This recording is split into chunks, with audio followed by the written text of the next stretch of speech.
What's going on, everybody? My name is Mike Montgomery, and this is the first episode of IKEA Hacks on Modern Builds. Today we're going to be taking this old pine dresser and transforming it in two different styles. The first being this industrial raw steel finish, and the other this clean, more modern version with white and gold hardware. And the best thing about it is you don't need a ton of tools and you don't need to spend a lot of money. You just need to spend a little bit of time and creativity.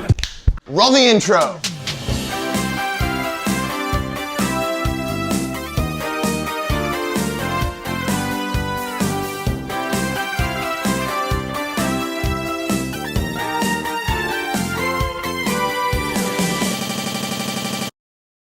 Before I could get to customizing anything, I needed to put the dressers together. And as with anything from IKEA, make sure you follow the directions. Quick pro tip, before you attach your backer board, make sure you check your cabinet is square, which is not quite.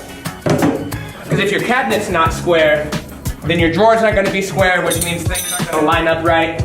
So make sure and take the time to do this. And once the box was all nice and square, I could pin it there with some nails.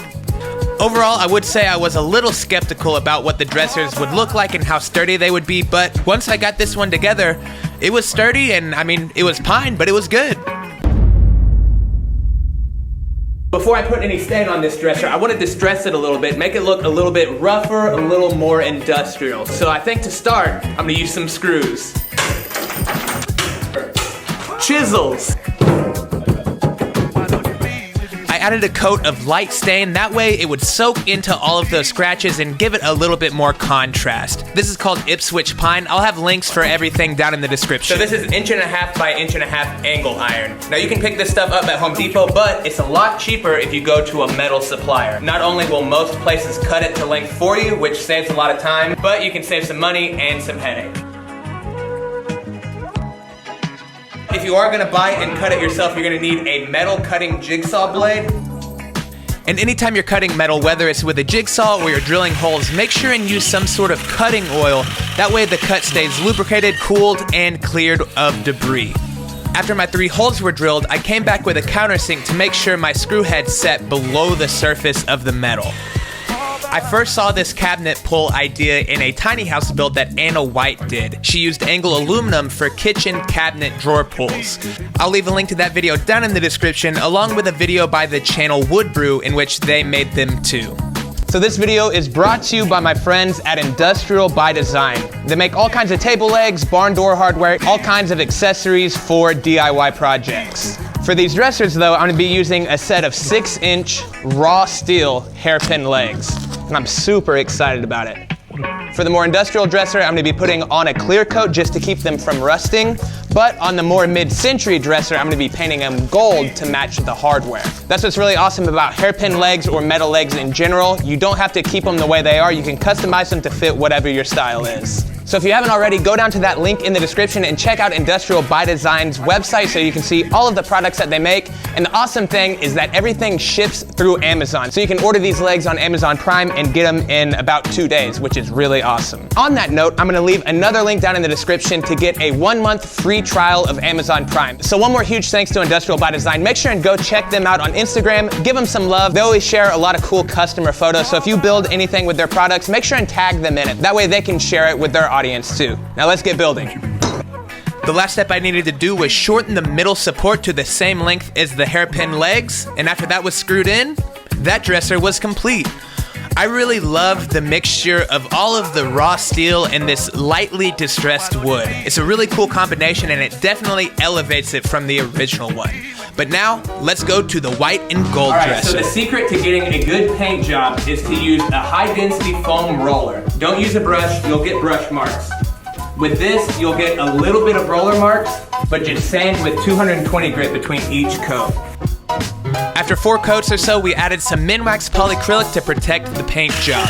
Here, I'm using my jigsaw to cut some angle aluminum. For this dresser, we're using aluminum instead of steel. Aluminum cuts easier and it's a little cheaper than the steel I bought, so this was a great solution since we'll be painting it gold anyways.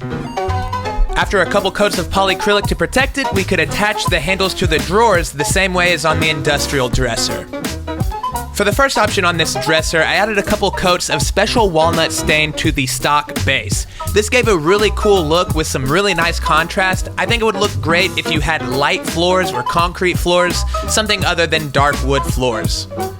The second option for legs is to paint some hairpin legs the same color gold that we did the handles, add some polyacrylic, then attach those to the cabinet. This option is my personal favorite. I think it gives it a really elegant look and a really custom feel. Check it out. I think regardless of which style you prefer, I think this video was a really cool example of how you can customize a really cheap dresser, this one was under $200, into something really unique and something that really looks way above its price tag. Either way, both of these look better than those plain pine dressers for sure. So I hope you all enjoyed this video. It was a lot of fun being able to take an existing piece of furniture and kind of customizing it the best way I saw fit. I would love to hear what you all think about the series IKEA Hacks. It was a lot of fun being able to have my buddy Caleb involved, having him be able to run camera, help staging, and take photos. It was a lot of fun. If you have any questions or comments about this project, make sure and leave those below. And if you want to keep up with me throughout the week between videos, Instagram is the best place to do that. Thanks one more time to my friends at Industrial by Design. Like you saw, they make awesome hairpin legs, but they make so much more. They make tall hairpin legs, frame legs, barn door hardware, all kinds of stuff. I'll have a link down in the description if you want to check out their website and follow them on Instagram. And you can use this code to get 10% off your purchase. Make sure and give this video a thumbs up if you enjoyed it. That just lets YouTube know that this was a good video and to suggest it to other people. If you're new to my channel, I want to say welcome, as well as please consider subscribing. That way you can stay updated every time I post a new video, which is every week. So thanks a lot, and we'll see you next week with a normal episode of Modern Builds. Bye, everybody.